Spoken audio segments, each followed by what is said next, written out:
जय श्री राधे कृष्ण। आप सभी का स्वागत है आपके अपने YouTube चैनल कथा सुख में। प्रिय भक्तजनों, आज आप सुनेंगे माघ पूर्णिमा व्रत कथा। माघ मास की पूर्णिमा केवल एक तिथि ही नहीं बल्कि आत्मा के शुद्धिकरण और जीवन के नव जागरण का पर्व मानी जाती है। कहते हैं कि चंद्रमा इस दिन अपनी पूर्ण कला में होता है और सूर्य मकर राशि में स्थित रहते हैं। उसी पावन संयोग में माघ पूर्णिमा आती है। इस दिन गंगा, यमुना और पवित्र नदियों में स्नान करने से जन्म जन्मांतर के पाप नष्ट हो जाते हैं। शास्त्रों में वर्णन है कि माघ पूर्णिमा के दिन स्वयं देवता पृथ्वी पर आते हैं और जो भक्त श्रद्धा से स्नान, दान और जप करता है उसके जीवन के कष्ट धीरे धीरे समाप्त हो जाते हैं। इसलिए माघ पूर्णिमा का दिन दान, तप, सेवा और सत्य के मार्ग पर चलने का संदेश है। इस दिन किया गया अन्नदान, वस्त्रदान और गोदान अक्षय पुण्य प्रदान करता है। इसी दिन माघ मास का समापन भी होता है, इसलिए इसका महत्व और भी अधिक बढ़ जाता है। आइए आप सुनते हैं माघ पूर्णिमा के दिन सुनी जाने वाली पौराणिक कथा।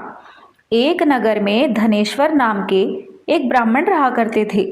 उनकी पत्नी का नाम रूपवती था, जो कि बहुत ही पतिव्रता और सर्वगुण संपन्न थी, लेकिन उन्हें कोई संतान नहीं थी। इसलिए वे दोनों बहुत चिंतित रहते थे। एक बार उस नगर के महात्मा आए। उन्होंने उस नगर के सभी घरों से दान लिया, लेकिन धनेश्वर की पत्नी जब भी उन्हें दान देने लगी तो वे उसे लेने से मना कर देते थे। एक दिन धनेश्वर महात्मा के पास गया और उसने पूछा कि हे महात्मा जी, आप नगर के सभी लोगों से दान लेते हैं लेकिन मेरे घर से नहीं लेते। हमसे अगर कोई भूल हुई हो तो हम ब्राह्मण दंपति को क्षमा कीजिएगा। इस पर महात्मा ने कहा, नहीं विप्र, तुम तो हमेशा आदर सत्कार करने वाले ब्राह्मण हो, तुमसे भूल तो कभी हो ही नहीं सकती।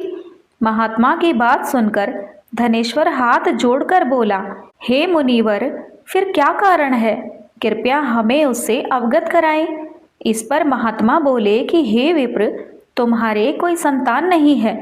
जो दंपति संतानहीन होता है उसके हाथ से भिक्षा मैं कैसे ग्रहण कर सकता हूँ। तुम्हारे द्वारा दिया गया दान लेने के कारण मेरा पतन हो जाएगा। बस यही कारण है कि मैं तुम्हारे घर से दान स्वीकार नहीं करता। महात्मा के ऐसे वचन सुन धनेश्वर उनके चरणों में गिर पड़ा और विनती करते हुए बोला, हे महात्मा, संतान ना होना ही तो हम पति पत्नी के जीवन की सबसे बड़ी निराशा है। यदि संतान प्राप्ति का कोई उपाय हो तो उसे बताने की कृपा करें। ब्राह्मण का दुख देखकर महात्मा बोले, हे विप्र, तुम्हारे इस कष्ट का एक आसान उपाय है। तुम्हें 16 दिनों तक श्रद्धा पूर्वक काली माता की पूजा कर उन्हें प्रसन्न करना होगा, तो उनकी कृपा से अवश्य तुम्हें संतान की प्राप्ति होगी। इतना सुनकर धनेश्वर बहुत खुश हुआ। उसने महात्मा जी का आभार प्रकट किया और घर आकर अपनी पत्नी को सारी बात बताई। इसके बाद धनेश्वर काली माँ की उपासना के लिए वन में चला गया। ब्राह्मण ने पूरे 16 दिन तक काली माता की पूजा की और उपवास रखा। उसकी भक्ति को देखकर और विनती सुनकर काली माता ब्राह्मण से प्रसन्न हो गई और बोली, हे धनेश्वर, तुम निराश मत हो। मैं तुम्हें संतान के रूप में संतान प्राप्ति का वरदान देती हूँ, लेकिन 16 साल की अल्पायु में ही उसकी मृत्यु हो जाएगी। काली माता ने कहा कि यदि तुम पति पत्नी विधि पूर्वक 32 पूर्णिमा का व्रत करोगे तो तुम्हारी संतान दीर्घायु हो जाएगी। प्रातःकाल जब तुम उठोगे तो तुम्हें यहाँ आम का एक वृक्ष दिखाई देगा। उस पेड़ से एक फल तोड़ना और ले जाकर अपनी पत्नी को खिला देना। शिव जी की कृपा से तुम्हारी पत्नी गर्भवती हो जाएगी।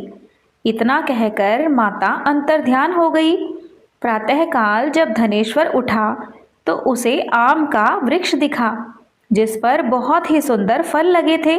वो काली माँ के कहे अनुसार फल तोड़ने के लिए वृक्ष पर चढ़ने लगा। प्रिय भक्तजनों, धनेश्वर ने कई बार प्रयास किए, लेकिन फिर भी वह फल तोड़ने में असफल रहा। तभी उसने भगवान गणेश का ध्यान किया और गणपति बापा की कृपा से इस बार वो वृक्ष पर चढ़ गया और उसने फल तोड़ लिए। धनेश्वर ने अपनी पत्नी को वो फल दिया, जिसे खाकर वह कुछ ही समय बाद गर्भवती हो गई।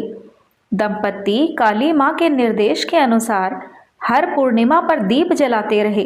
कुछ दिन बाद भगवान शिव की कृपा हुई और ब्राह्मण की पत्नी ने एक सुंदर बेटे को जन्म दिया, जिसका नाम उन्होंने देवीदास रखा। जब देवीदास 16 वर्ष का होने वाला था तो माता पिता को चिंता होने लगी कि इस वर्ष उसकी मृत्यु न हो जाए। इस पर उन्होंने देवीदास के मामा को बुलाया और कहा कि तुम देवीदास को विद्या अध्ययन के लिए काशी ले जाओ और 1 वर्ष बाद वापस ले आना। दंपति पूरी आस्था के साथ पूर्णमासी का व्रत कर पुत्र के दीर्घायु होने की कामना करते रहे। काशी प्रस्थान के दौरान मामा और भांजा एक गांव से गुजर रहे थे। वहां एक कन्या का विवाह हो रहा था। विवाह होने से पूर्व ही उसका वर अंधा हो गया। तभी वर के पिता ने देवीदास को देखा और मामा से कहा कि तुम अपना भांजा कुछ समय के लिए हमारे पास दे दो, विवाह संपन्न हो जाए उसके बाद ले जाना। ये सुनकर मामा ने कहा कि यदि मेरा भांजा यह विवाह करेगा तो कन्यादान में मिले धन आदि पर हमारा अधिकार होगा। वर के पिता ने मामा की बात स्वीकार कर ली और देवीदास के साथ कन्या का विवाह संपन्न करा दिया। इसके बाद देवीदास अपनी पत्नी के साथ भोजन करने के लिए बैठा, लेकिन उसने उस थाल को हाथ नहीं लगाया। यह सब देखकर देवीदास की नवविवाहिता बोली कि स्वामी, आप भोजन क्यों नहीं कर रहे? आपके चेहरे पर ये उदासी कैसी? तब देवीदास ने उसे सारी बात बताई। यह सुनकर कन्या बोली कि स्वामी, मैंने अग्नि को साक्षी मानकर आपके साथ फेरे लिए हैं। अब मैं आपके अलावा किसी और को अपना पति स्वीकार नहीं कर सकती। पत्नी की बात सुनकर देवीदास ने कहा कि तुम ऐसा मत कहो, मैं अल्पायु हूँ। कुछ ही दिन में 16 वर्ष की आयु पूरी होते ही मेरी मृत्यु हो जाएगी। इस पर उसकी पत्नी ने कहा कि स्वामी, जो भी मेरे भाग्य में लिखा होगा वो मुझे स्वीकार है।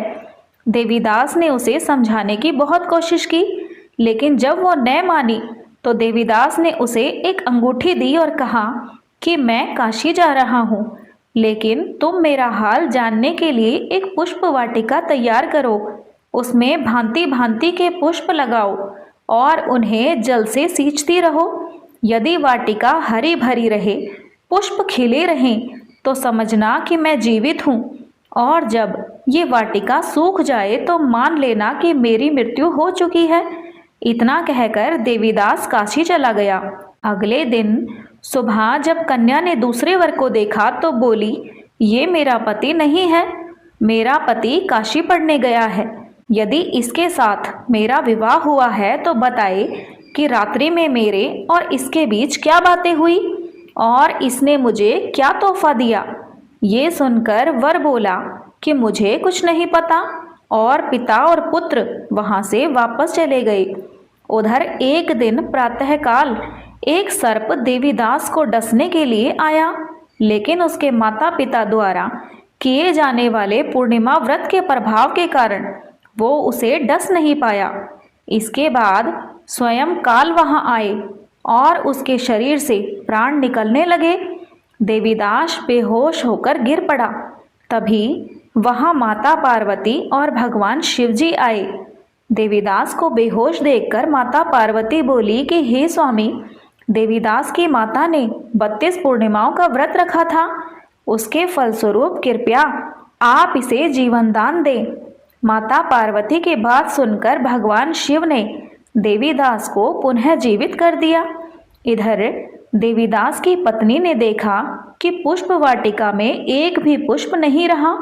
वो जान गई कि उसके पति की मृत्यु हो चुकी है और वह रोने लगी। तभी उसने देखा कि कुछ ही क्षण बाद वाटिका फिर से हरी भरी हो गई। यह देखकर वो प्रसन्न हुई। उसे पता चल गया कि देवीदास को प्राणदान मिल चुके हैं। जैसे ही देवीदास 16 वर्ष का हुआ, मामा और भांजा काशी से वापस चल पड़े। रास्ते में जब वो कन्या के घर गए तो उसने देवीदास को पहचान लिया और बहुत प्रसन्न हुई।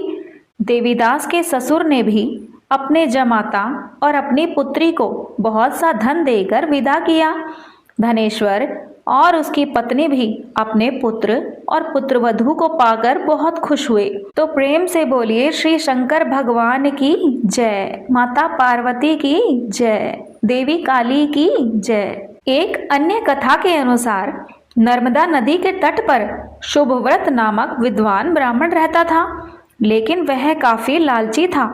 उसका लक्ष्य किसी भी तरह धन कमाना था और ऐसा करते करते ये समय से पूर्व ही वृद्ध दिखाई देने लगे और कई बीमारियों की चपेट में आ गए। इस बीच उनके मन में आया कि उन्होंने पूरा जीवन तो धन कमाने में बिता दिया, अब जीवन का उद्धार कैसे होगा।